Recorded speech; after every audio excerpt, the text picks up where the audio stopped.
భారత్ కేసులో రెండు విచిత్రమైనటువంటి పరిణామాలు. మొన్న ఈ మధ్యనే ఏదైతే సిబిఐ విచారణకు సంబంధించి ఏం చెప్తారు అని నోటీస్ ఇచ్చింది తెలంగాణ హైకోర్టు. ఇప్పుడు తెలంగాణ హైకోర్టు అందులో బాబు మీదన విజయసాయిరెడ్డి వేసిన పిటిషన్ని కొట్టివేసింది. వాస్తవంగా ఐఎన్జీ భారత్ గురించి మొన్ననే మనం మాట్లాడుకున్నాం. ఏమని ఉంది అందులో? దాదాపుగా ఇవాళ 100 కోట్లు, ఆ రోజుల్లో 10 కోట్ల విలువైనటువంటి దాన్ని 50,000 రూపాయలకి ఎకరం చొప్పున దాదాపు 900 ఎకరాలు ఐఎన్జీ అనే సంస్థకి, ఏదైతే స్పోర్ట్స్లో అత్యంత ప్రఖ్యాతమైనటువంటి సంస్థ ఐఎన్జీకి ఇస్తున్నట్టుగా లెక్క చూపెట్టారు, రికార్డులో రాశారు. తీరా చూస్తే ఐఎన్జీ భారత్ అనే కొత్తగా పుట్టిన 4 రోజుల క్రితం పుట్టినటువంటి ఒక సంస్థకి ఆ భూముల కేటాయింపు జరిగింది.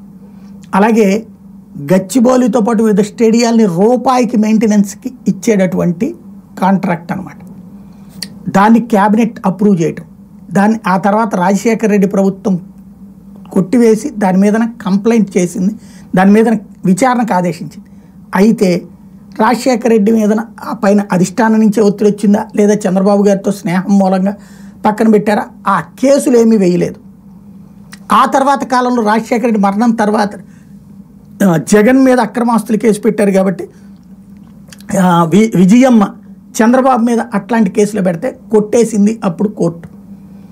అట్లాంటిదే ఇప్పుడు మళ్ళీ విజయసాయిరెడ్డి కేసు అని చెప్తూ కొట్టేసింది. చంద్రబాబుకి ఎలాంటి ప్రాబ్లము లేదు ఇప్పుడు ఆ కేసులో.